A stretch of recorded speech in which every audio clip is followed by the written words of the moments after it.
Hey guys, I don't always include my two little coworkers. This is Beethoven and Copper, and I love pets.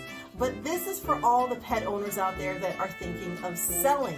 What are the top things that you got to do to kind of hide your fur babies and make your house the star? Well, I've got my notes in front of me. So number one, the National Association of Realtors says removing pets from the home during showings is huge.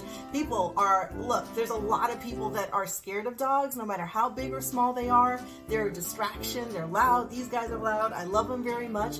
That's rule number one. And rule number two, replace anything damaged by the pet. Well, I would say that rule number three by the National Association of Realtors, which is to make sure that the smell that you've got in your home has been completely neutralized.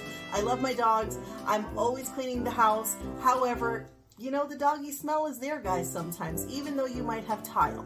So that leads me to my last tip for you guys, which is making sure that if you have carpets, you either replace them, you clean them, you get them professionally cleaned, get your home professionally cleaned. You know, we love our dogs, and yes, our home is the dog domain, but when it's time to sell, you want your home to be the star, and you want to think about getting into your next home that your fur babies are going to love.